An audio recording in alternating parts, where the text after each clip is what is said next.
Well, welcome back to week two. Welcome for the first time for some folks, both in person and online. Online folks, I pray this works better than last week. But we tested it out. It should be working well. So thank you for joining us to week two of our 7 churches of Revelation, specifically looking at chapters 2 and 3 in the ever so confusing and magnificent book of Revelation. And so this week we are specifically going to look at Ephesus, which we've highlighted there on the map. If you are joining us online, there should be a link there in the info where you can download this that allows you to see it if you're one of those people like me that has it on the TV, but also has it on the laptop or on your phone, all those different things. If you want to have 3 screens running, you're more than welcome to do it. But those here in person, you don't have to do such complicated things. You will just get to look at me and look at this screen. So I want to talk a little bit about what we talked about last week very briefly, just to sort of set us up for we will be going this week. Specifically, I want to talk about sort of the scope of the Roman Empire. This is the Roman Empire, the scope of it around the time of Jesus into the first century in the early church, specifically the time of Paul.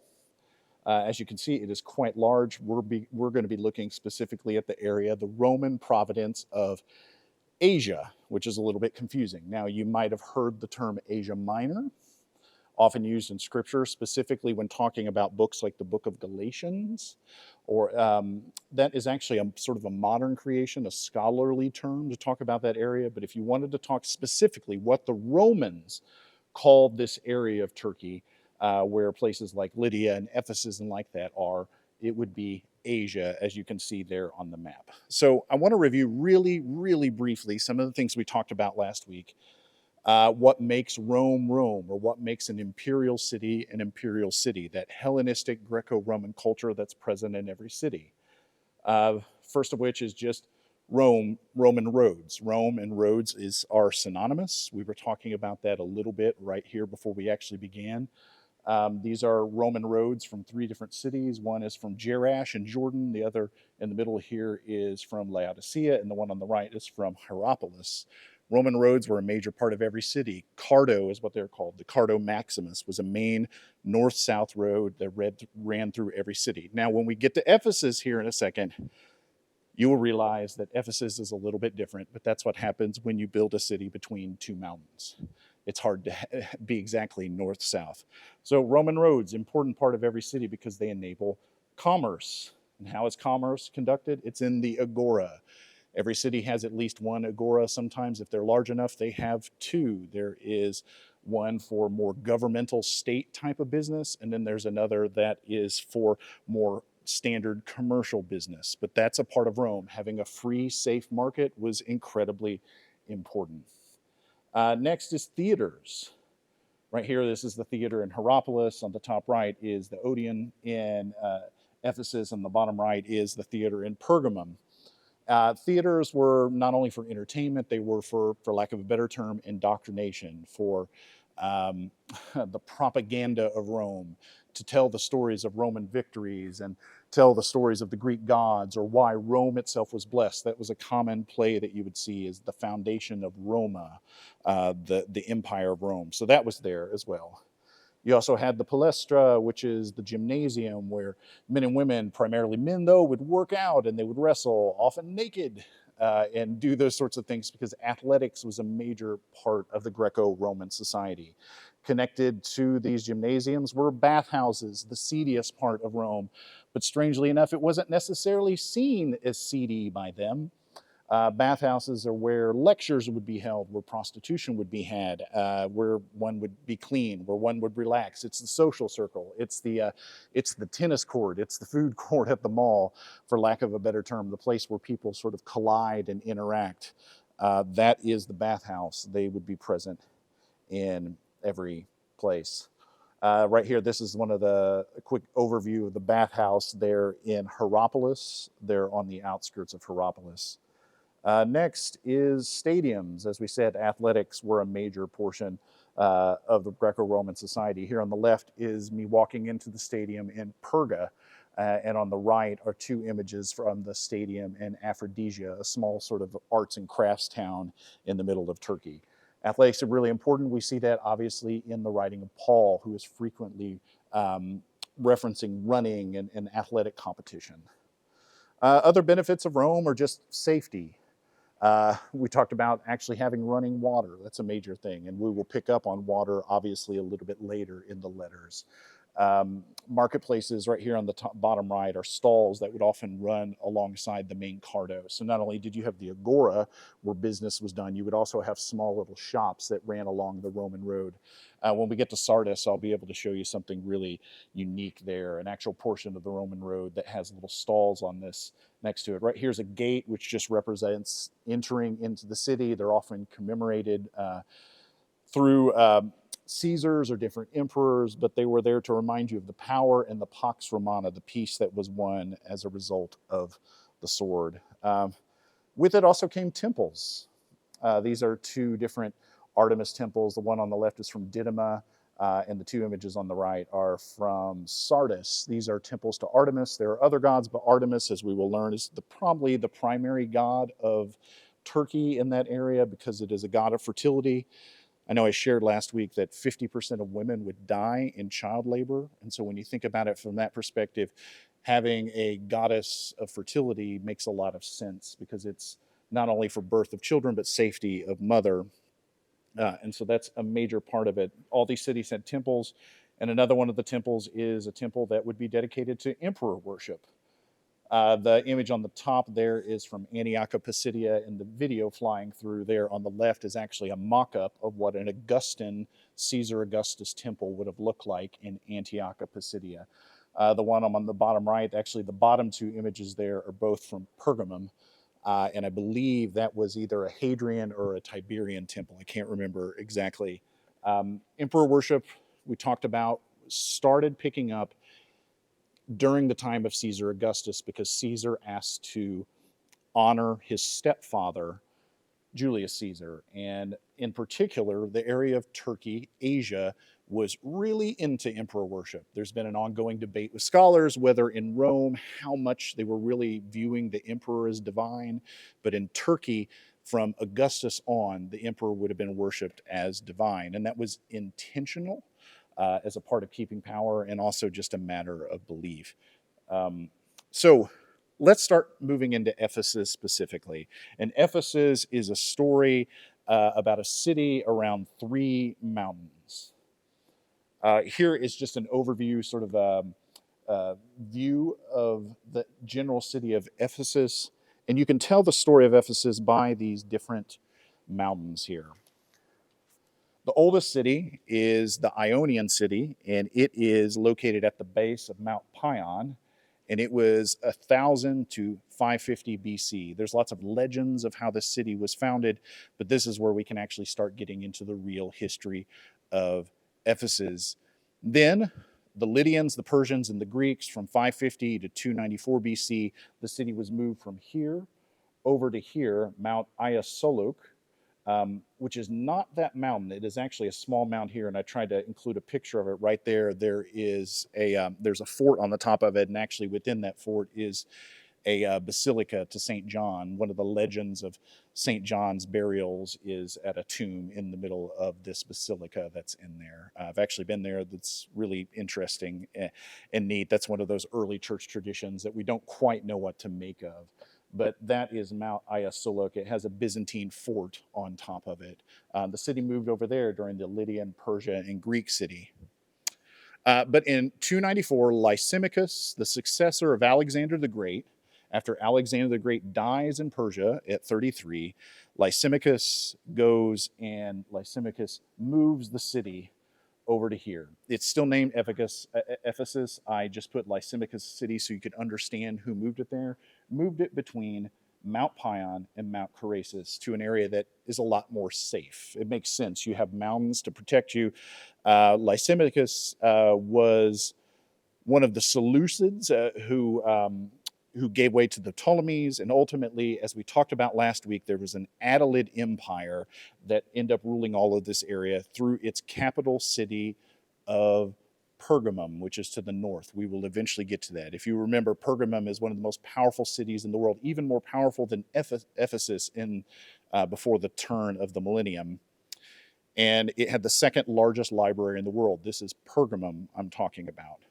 Now, when Lysimachus moved this over in 294 BC, he built a 5-mile defensive wall around it that actually ran up on top of Mount Pion and on top of Mount Cerasus as well. Many portions of the wall are still there. It's interesting. You can still see it. You can still see the gate that would have been at the northern end of the city, which is the main gate most people, if you've ever visited Ephesus, will go through. That's where the main entrance gate is for a lot of folks if you want to go into the upper city. And one thing it's really interesting to remember, and we talked about this last week, is Attalid III, one of the successors in the Attalid Empire out of Pergamum, decided in 138 BC to abruptly will his entire kingdom over to Rome. Just gave it all over to Rome. No one really knows why, other than we assumed he just got sick of the politics and gave it over to Rome. And from there on forward, Ephesus started to rise in power as Pergamum started to shrink in power. Ephesus was an important port and administrative city, and in that first century, it replaced Pergamum as the most important city in the Roman province of Asia. Now, there's something really interesting about Ephesus. If you would ever go and visit it, we're always told Ephesus is a port city. The problem is now Ephesus is 3 miles away from the coast. And there's a good reason this happened. The Cayster River was a river that continued to deposit silt, and it created essentially 3 miles of land where there once was sea. Now, this is a very confusing map. So as you can see right here is the city of Ephesus. This is its harbor and the canal that had to continually be dredged out to sea. You just need to imagine these coastlines continuing on through. And so at the 1st century BC, the coast would have come all the way up to the city of Ephesus. And then a century later, at the time of Christ, it would have been further out here around the bay and would have continued to come up through the Byzantine coastline, High Byzantine, and now where the coast is all the way out here. So there's actually a project right now where some people are trying to build the canal all the way back to connect Ephesus all the way back to the sea, even by just a narrow thing. I can't help but think that's a pretty terrific money-making idea. rent yourself a little boat and take the little canal from the ocean all the way to Ephesus. But as you can see in the previous picture, you can sort of see the outlines of the marshy area there in the middle that sometimes has water if it rains enough. That's not that water you see there, and it might not even be water, honestly. It's just a funny discolored patch of land.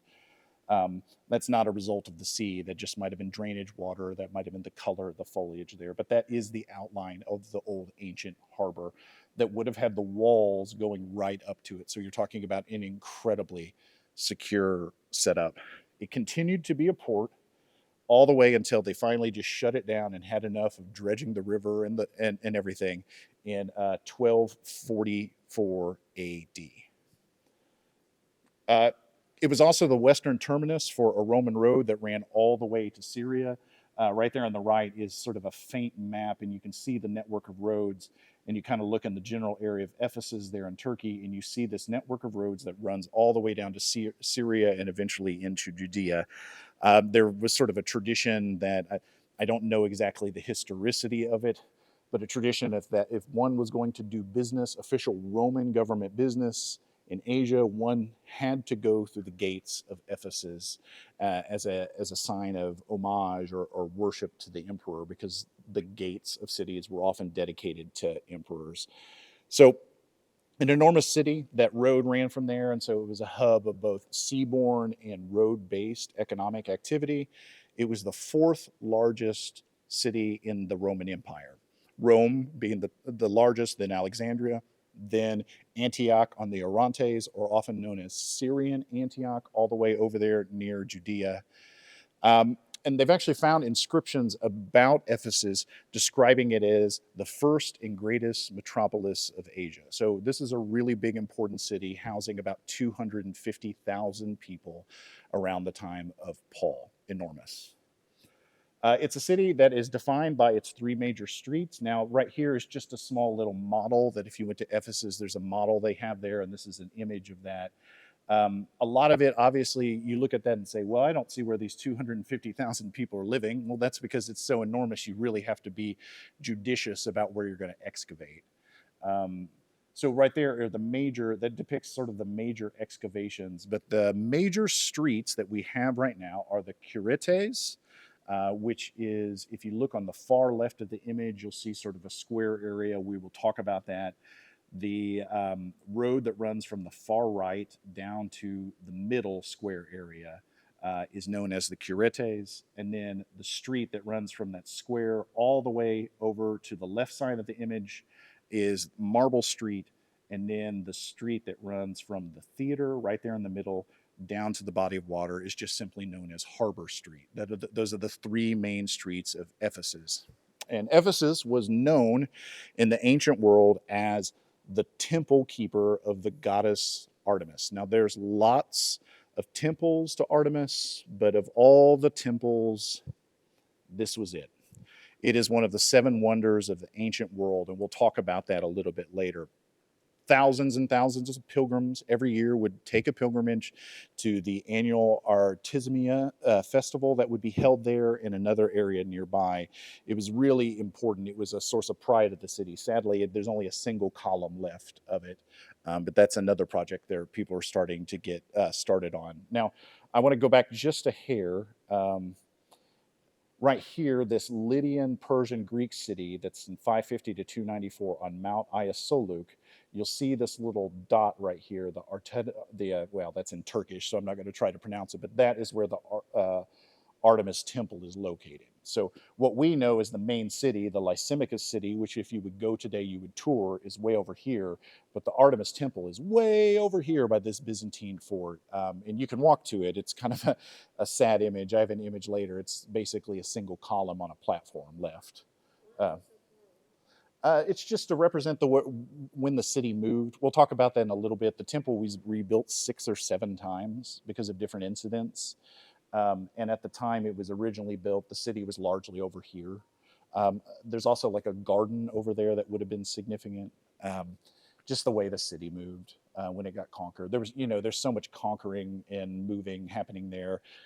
We're calling the city Ephesus, but in reality, it's changed names a bunch. Lysimachus, when he conquered it, he wanted to name it after his wife, and so it was named after her for a period of time. But when the Ptolemies and the Seleucids conquered and took it back, they turned it back into Ephesus. That's what happens a lot in these ancient cities. I know we talked about last week, for whatever reason, everyone decided that they needed to name their city Antioch for a period of time because there's 12 different Antiochs, which gets pretty confusing. So the Temple of Artemis, one of the 7 wonders of the ancient world. So that's sort of some of the statues we've seen from it. Again, we'll talk about that a little bit more later. Now, we talked about the dispersal of Jews in the ancient world. And the historian Josephus, when he was talking about Ephesus, he talks about the presence of Jews in the city of Ephesus 10 different times. It was well known. They were well established within the Roman Empire. What's interesting in Ephesus in particular, we have not found one of the synagogues yet. It's one of those just a matter of time sort of discoveries that it's going to happen because Jews, particularly in Ephesus, would have held a prominent position. They could have been Roman citizens in Ephesus, which there's some evidence that led to some controversy later within the Jewish and Roman communities. But we haven't found we haven't found the synagogue yet.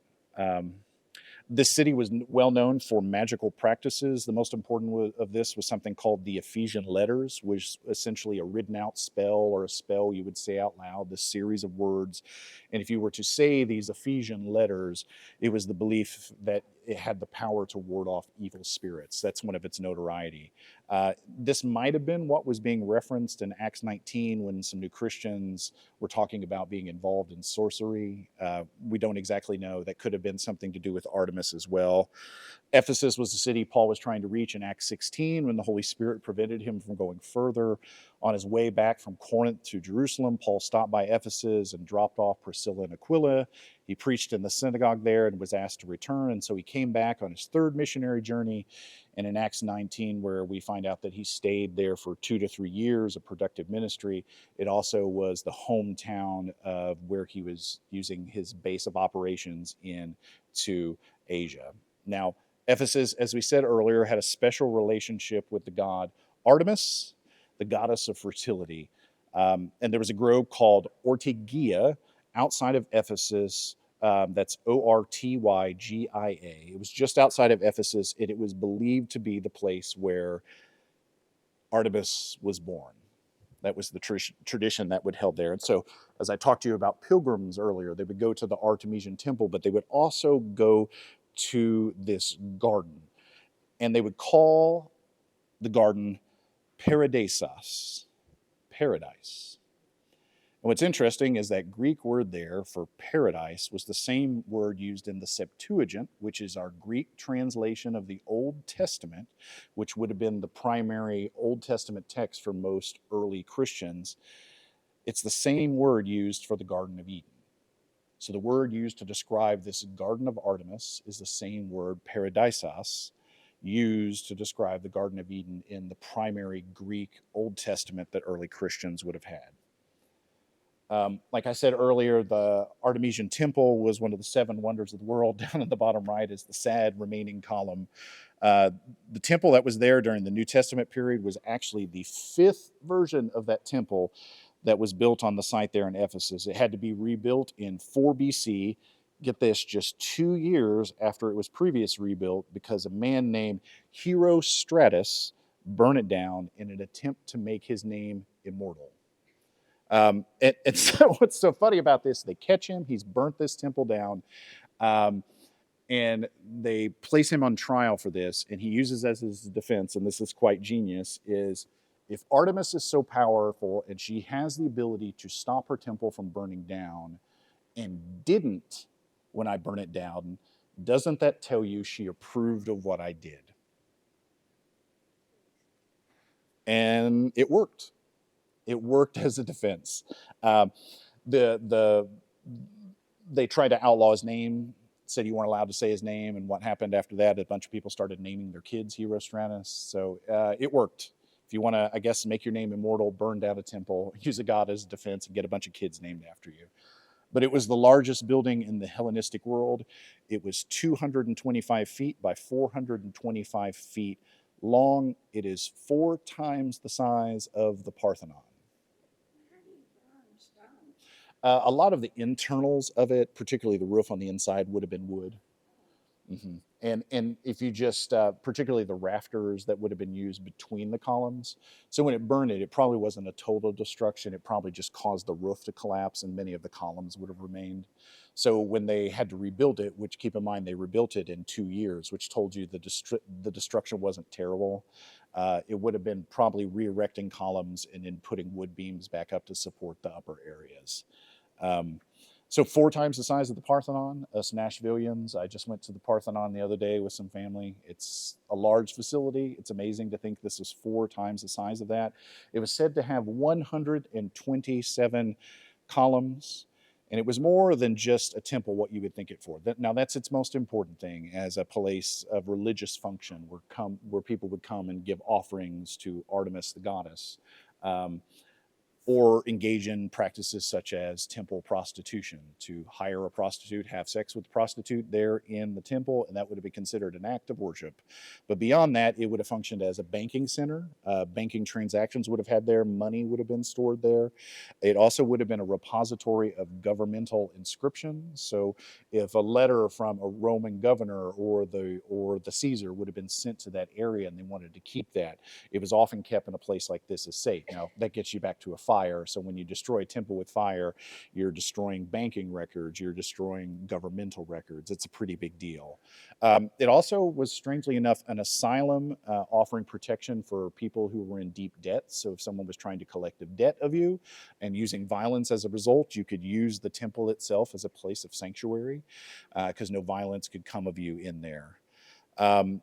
And the Artemision temple and its relationship to the city was probably the reasoning behind the riots that provoked Paul's ultimate leaving of Ephesus. But we'll look at that in a little bit. So we'll go a real quick tour of the city. Ephesus has two agoras, the state agora and the commercial agora, but let's start in the upper city. So on the far right there, this is that map that you saw earlier. There's that square area there. That is the state agora. It is the smaller of the two agoras. Although it was, as you can see, quite large in and of itself. It was 525 foot by 190 foot. There was a water supply coming into it through an aqueducts with a nymphaeum at one end. There was a small temple discovered at one end with inscriptions to Mark Antony. So it's believed that it was actually a temple to the Egyptian god Isis there in the corner. Now, next to the agora, if you look just across the street from it, you see the very small theater. You see a small basilica and some other chambers. That is the Odeon, which you see a picture of up here in the top left, and the right picture looks a little better. Right across there with those archways would have been part of a basilica. This Odeon is a concert hall, would have had a roof on it, but this also would have functioned as the Bouleuterion, which is the city hall. It's where people made decisions and things like that. This is all part of this larger official complex, which makes sense. You have the state agora, you have official city hall, and you have governmental offices right there in the upper city next to the Meridian Gate. So then if you go further on down, this is the Curatus Street. You will find other things. So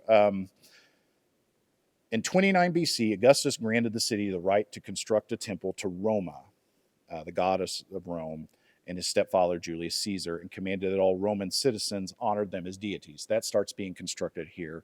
And then you get to something called the Temple Sebastoi, which is what we're going to see next. In the bottom right-hand corner was a temple commissioned by Domitian, the emperor, commissioned around 89 to 90 AD. And right here on the left in the Ephesus Museum is a statue that was found in there, which it's hard to tell the scale of that. That arm's about the size of me. It's at least 16-foot tall statue that had been thrown down and destroyed. And here's something interesting. Domitian, his temple is in terrible shape, and everything in it was destroyed. And there is a reason for that. And in the top right corner is actually one of the friezes where they write things about a temple. But it's hard to see here, but the left part is Domitian's name, and it has been scratched out. He was considered such a terrible emperor that when he was assassinated, the Senate eventually evoked something called the damnation of memory, which meant his statues were cast down or rebranded. His name was scratched out of everything. And that's the damnation of memory. That's interesting. So we have this enormous, that would have been an enormous temple that was just destroyed and everything, and it scratched out because of this thing the Senate did. Like I said, this is Curatus Street. It actually goes downhill from the upper city. It's beautiful, it's slippery, and it is full of cats. There are cats everywhere on that street, as there are everywhere in Turkey, because it's a kind of a legend in Turkey. Cats are good luck because they may be the reincarnation of Ataturk, the founder of modern Turkey. So kind of a funny thing. Things you'll see along the way down the hill is a statue of Nike there on the upper right. You'll see that's just right outside of the Domitian temple. And then on the right is Hadrian. It's a small temple to Hadrian, although not necessarily a biblical Caesar. In AD 117 to 138 was his rule. He's significant because we're familiar with Hadrian's Wall, which is in England, and those things like that. As we further on down, there's a large area, and this is the largest area of excavation. It is a large covered area because they have uncovered a bunch of upper class houses that they just simply call the terrace houses. If you've been to Ephesus before but haven't been in years, you would have never seen this.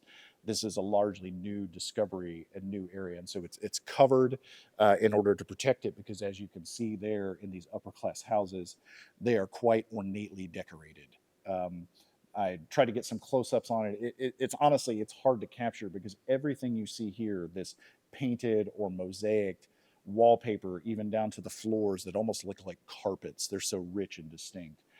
It's an enormous, enormous setup that I don't know how many houses are in it, but it's a huge building that kind of goes up the hill. That's where it gets its name, terraced houses. They were houses that were essentially built on top of each other going up a hill, which would have had beautiful views of the city, were quite enormous. Some of them had a full, like, 3-story apse in them with the curved ceilings.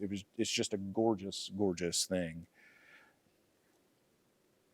Next, as you move down to the city, you get to the famous library that doesn't play any biblical significance, but that's the picture most people show of Ephesus when you see it. Um, there would have been statues. It was built in AD 110. Beneath, there would have been 4 statues there. Some of them still remain. You can kind of see them between the columns. Each inscription under each of them says wisdom, excellence, insight, understanding. It was built in memory of one of the previous governors of the area. It was supposed to house a lot of scrolls and things like that. Obviously, I think there's probably a connection between it and the library at Pergamum, trying to create that sort of thing. Right here is Marble Street. So this is the view from up on top of the terrace houses. The library is right here. The theater is up here.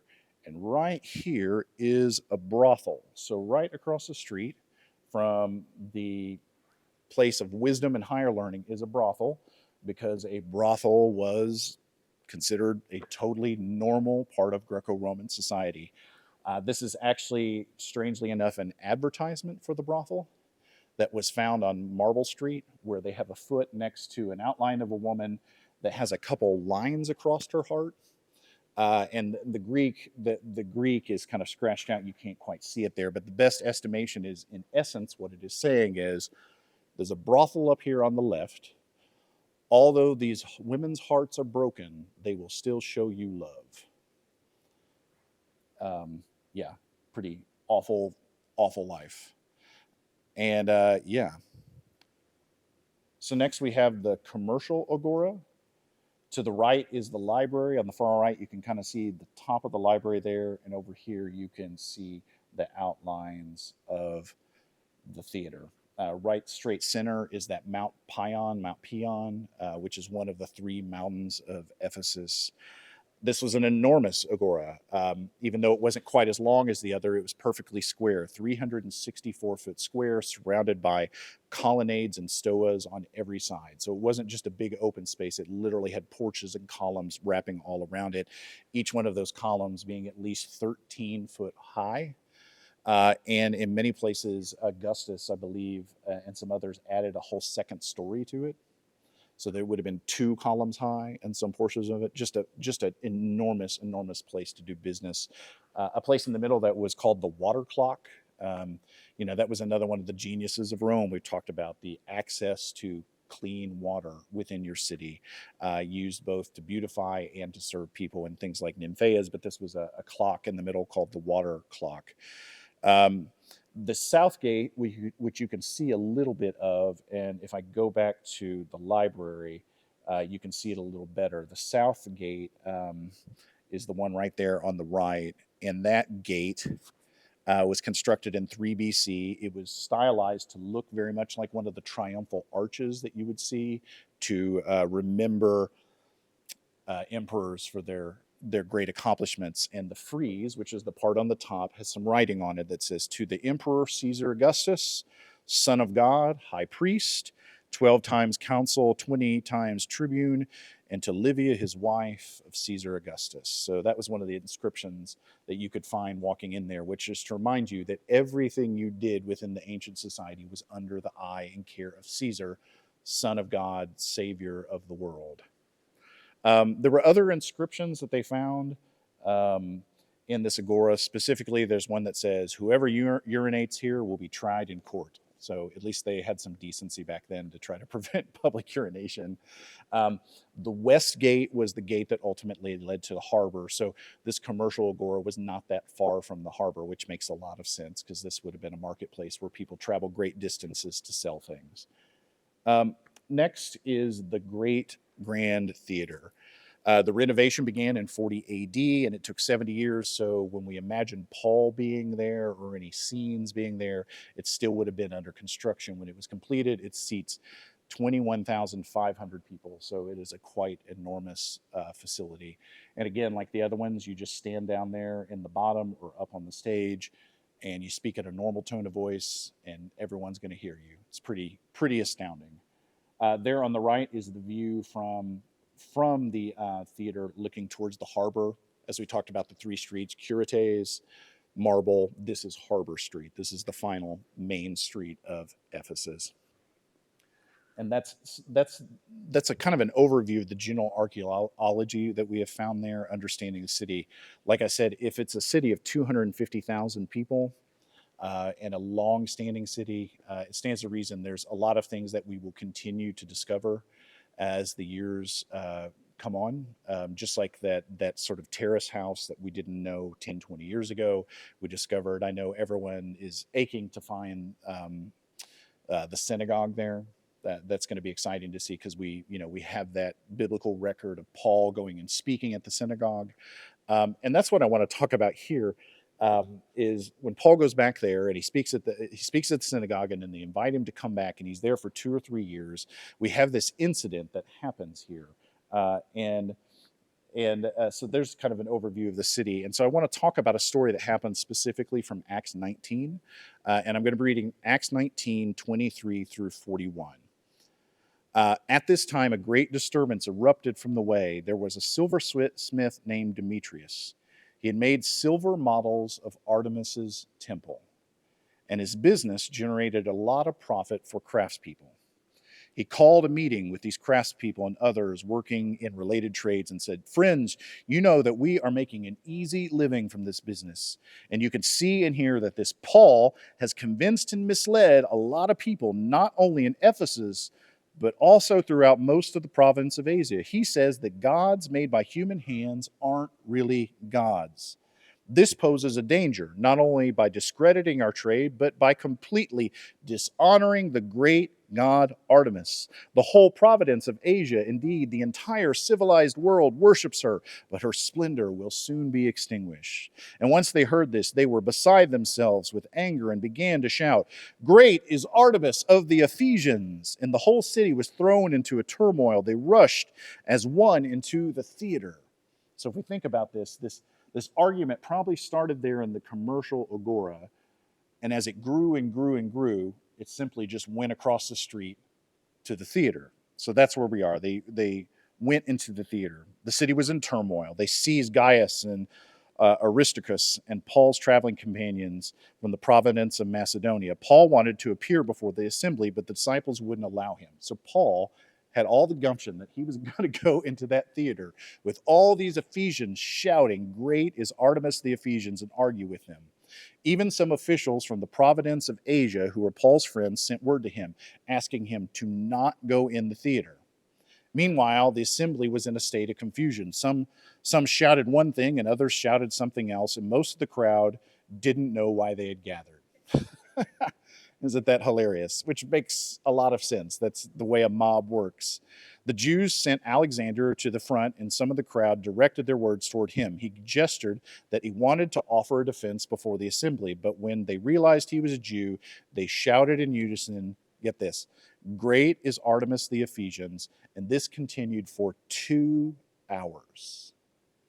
This back and forth and this shouting, "Great is Artemis the Ephesians." The city manager brought order to the crowd and said, "People of Ephesus, doesn't everyone know the city of Ephesus is guardian of the temple of the great Artemis and of her image, which fell from heaven? Therefore, since these facts are undeniable, you must calm down.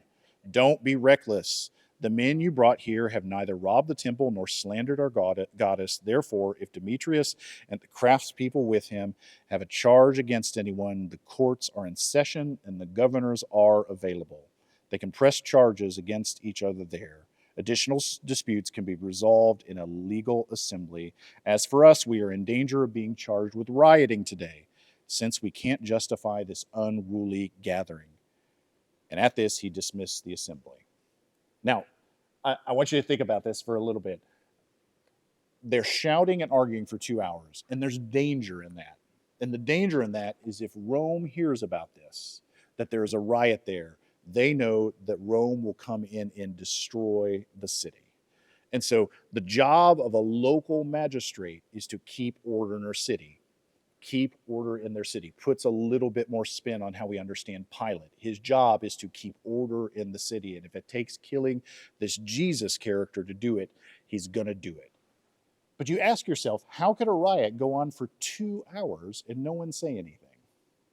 And this is where the funny structure of a city comes into play.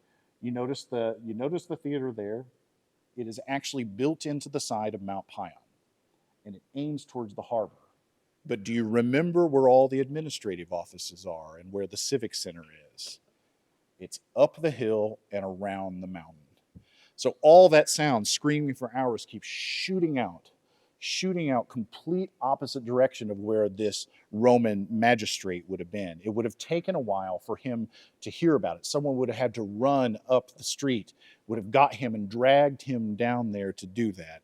But this is sort of the incident most people point to as saying this is probably why Paul left Ephesus, because the whole city was about to riot. So let's talk specifically now about the letter in Revelation and what these letters are in general. We're talking about chapters 2 and 3 in here in Revelation. Ephesus is the first, so if you have your Bibles, you can grab them. I'm also going to put it on the screen. It's also in the slides. That's all right. It's often referred to as letters, which might make one read them like letters, but they're actually closer to prophetic pronouncements or royal proclamations. So we probably shouldn't view them as being different than the rest of Revelation. It's very easy to see that, and I've even fallen for that myself. These two chapters seem different, but they're not.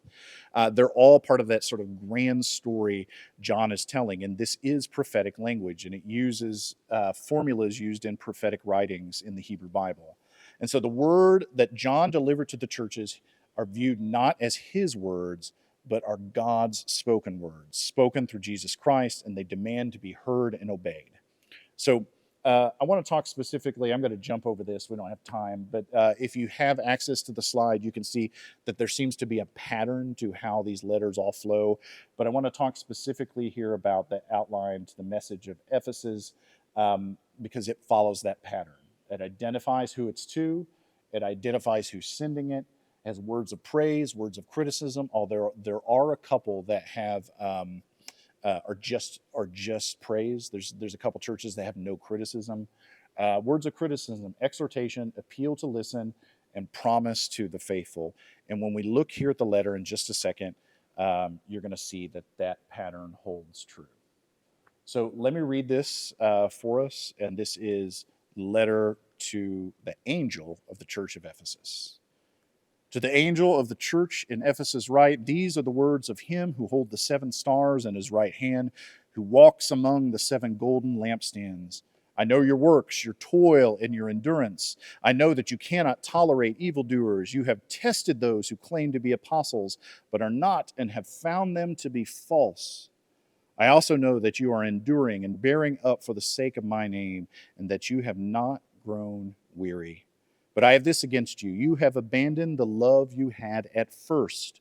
Remember them from where you have fallen. Repent and do the works that you did at first. If not, I will come to you and remove your lampstand from its place unless you repent.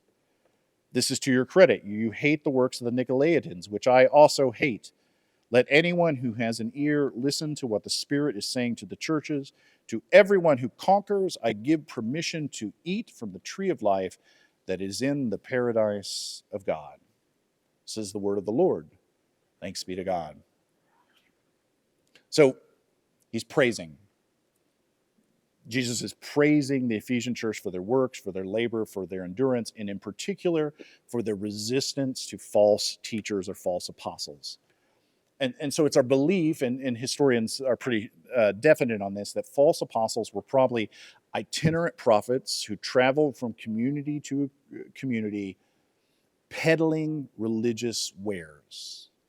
They were hucksters, salesmen, seeking monetary support from the religiously gullible. And so this letter is commending them for not believing in that, for not purchasing that, for expelling them for their risks, for what they were doing. And this type of thing was incredibly common in the common world. And it wasn't exclusive to Judaism or Christianity. Even the whole story we just read from Acts 19 is someone peddling religious wares. But it was happening within Christian circles. And there were those who also claimed to be apostles, but they were rejected. Paul had to deal with false apostles in Corinth who criticized the church and duped the church into believing a different gospel. The Didache, which is an early church Christian manual, not part of our Bible, but is a significant work in the early church, was from the first century and into the early second century, and it warns leaders about false teachers and false apostles and prophets. And it told the church to be wary of people that taught false doctrines. And in the case of someone coming into your community to peddle religious wares, that seems fairly obvious. Now, John here in writing this doesn't detail exactly who the false prophets of Ephesus are, but they're probably connected to those people named as Nicolaitans, which we don't have a lot of information on. In addition to those false prophets, there are also lots of unnamed external threats, which are not hard to imagine if we would just pay attention to our own Bible. Riots because of the association with Artemis, the emperor cult, the enormous worship and deification of the emperor there. There would have been an enormous amount of threats because it was not only a threat to the stability of that local region, it was a threat to commerce, and it was a threat to the empire to not participate in the worship of the local goddess and to participate in the worship of the emperor cult. Now, that praise, Jesus is praising them, but when we get to verse 4, it quickly turns to criticism as Christ rebukes Ephesians for the loss of love in dealing with others. And why this is so important is this is the cornerstone, this is the bedrock of the church. And so their zeal for that orthodoxy and their struggle to remain faithful has come under cost, and they forgot their primary thing was to act in love. Now, we don't know. People have theorized a lot of maybe there was something very specific that they were not seeing and not doing. People have theorized of that. I remain unconvinced by any of those theories. It might just be a general admonition that they went through a period of time where they were so stressed out by living in this community that they stopped being generous to others. They stopped offering hospitality to strangers. We don't know, but I think we can all understand the primary orientation of a follower of Christ is to be someone who loves, and this church had clearly forgotten about that.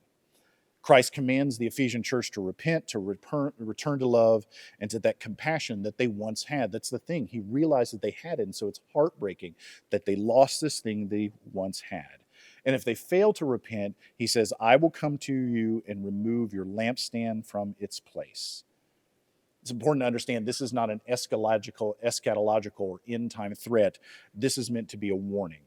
Christ will come and judge that church and will have its lampstand removed, which means that the church will no longer exist. The people might still have the outward trappings of a church, but they would be spiritually dead. And before they reach that point, however, Christ has called them to change their ways and to recover that spirit of love that they once had. So we get here till the end. It says, let anyone who has ears listen to what the Spirit is saying to the churches, to everyone who conquers. That's an interesting word there. Conquerors is in reference to the faithful, those who conquer. And the point of this is a unique word. It is a unique word that is often used in an apocalyptic worldview, which sees this world as this cosmic struggle between the forces of good and the forces of evil, God versus Satan. As you know, what we said at the beginning, or in kind of in the middle, that this does connect with the rest of Revelation. It's not a totally separate thing. And so although this language appears a little more straightforward in the form of a letter here, later in the book, this message takes on much more fabulous imagery, like with the beast and the whore and all these fantastical images that are playing out this cosmic battle between good and evil. So the reference to those who remain faithful, you are a conqueror in that battle if you remain faithful. And what's interesting is the story of Revelation is a story that Christ has already won. It's not a forecast of the future. It's a promise of what was happening then, that Christ had already won. And And yet, Christ already winning, we still find ourselves in a place where we are still struggling on a daily basis between good and evil. And so, if we are able to be obedient to God and resist the powers of evil, ultimately we contribute to the victory that has already occurred. And then a reward is promised. And this is where I think the language is intentional and interesting. A reward is promised to the Ephesian Christians. Did you catch it? To eat from the tree of life that is in the paradise of God. Did you make a connection there with what we talked about earlier? Not only are they playing on the idea of the Garden of Eden from Genesis 2 and 3, and it draws a line of this theme that comes about in Jewish apocalyptic works, the idea that the end time will be a return to the beginning. That's a theme that happens over and over in Jewish literature, that the end times will mean a return to the beginning, to paradise, to Eden. It's also a direct allusion to the garden called Paradise, where Artemis was said to have been born. That has to be intentional. It's a reversal of that original Eden story. You notice in the original Eden story, Adam and Eve were not supposed to eat of the tree. But here, the privilege of eating from the tree and thus enjoying eternal life is extended to all the conquerors, all those who remain faithful in God.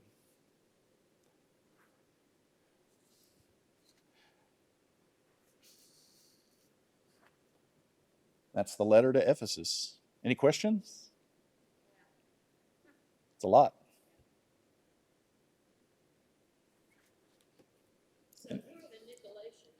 We don't entirely know. I didn't spend a ton of time researching that. Everything I've read and just like basic level commentaries doesn't have a lot of key insight. I think our minds, because it's a proper title, makes us think we should know more, but unfortunately we don't. The Nicolaitans very well might have been the people that were peddling the wares, the religious wares. Not entirely sure. Yeah, so the lampstand is probably a reference to a menorah. And so a lampstand is used. It's not really a lamp; it's more like a candle. So if you see a lot of imagery of Revelation, if you see it, American imagery of that, it's often portrayed as a literal lampstand. But if you see it in Eastern, it's candles, and which makes sense because you're starting dealing with the number 7. You start dealing with these symbolic numbers. And so, it's a reference to the light of the churches. And so to take the candle away is to take the light of the church away. That means the church would become spiritually dead. Yeah. Any other questions? It occurs to me that by not tolerating the evildoers, you become judgmental. Yeah. Which means you lose love. Yeah, that's a really interesting point because they're commended for not tolerating the evildoers and yet chastised for not having love, because those seem to be at a paradox, because tolerance and love. And I think that's a very timely question in the church, is it not? Of the paradoxical relationship between tolerance and love. And I don't know how to answer that one. It's a perfectly understandable, because I think it's also perfectly understandable that if they are told over and over, be on guard, be on watch, be endure. It's hard. Love has a strong relationship with a sense of security and openness. But if you live your life on a daily basis, fear of persecution, um, fear of dangers and things like that, it's hard to be generous. And yet we're called to be so. I imagine this would have been a pretty shocking letter to them, to be commended and then criticized so harshly.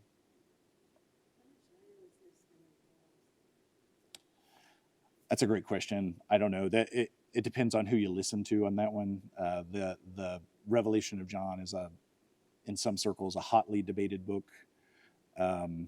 I personally subscribe to the school of thought that I don't think it was written by the Apostle John, primarily because the language is very different and because the author of the book never claims to be an apostle. Um, Patmos, the island that was written on, was a penal colony, just off the coast further down. So whoever was there, um, they were sent there as an act of punishment. So we don't entirely know. There is a tradition, I didn't really dive into it here, that Ephesus is the traditional. There's beliefs that Mary would have made her way all the way to Ephesus because of that's connected to when Jesus is dying on the cross, and he basically says, "Mother, here's your child, here's your mother." It's the belief that if John came to Ephesus, he would have brought Mary with him. There's actually a small little chapel to Mary there. We didn't visit it. We did visit the Basilica of John and see one of the graves marked as the grave of Saint John. It was believed that he lived there probably 20 or 30 years and died there. But whether that is the same John that wrote the Apocalypse of John, we just don't entirely know. So it would have been after. I mean, it would have been after Paul was long gone, is my assumption on that. It would have been late first century, probably, maybe as early as 70, but I don't think that's probably too early in my opinion. I'm just thinking, people were going to riot about, the Christians, so it seemed like Christians would be kind of Yeah, and on the down low.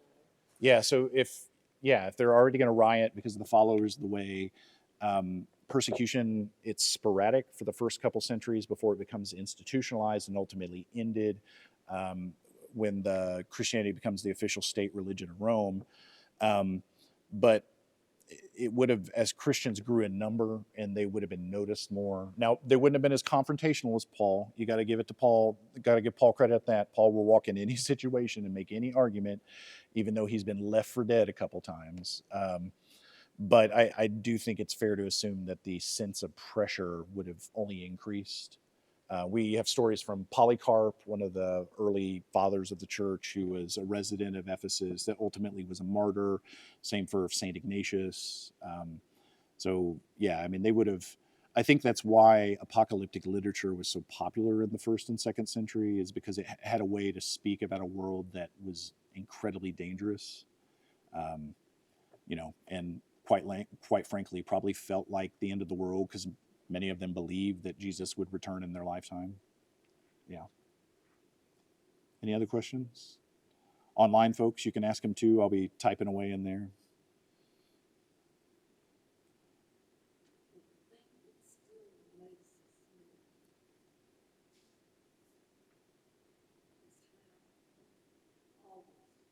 Yeah, how old it is, right? That's amazing. Mm-hmm. Yeah. That's a great point. How old all this is. We're looking at something written, 1900 years ago, talking about a paradox of love that is still, feels like it could have been written today. Yep. Yep.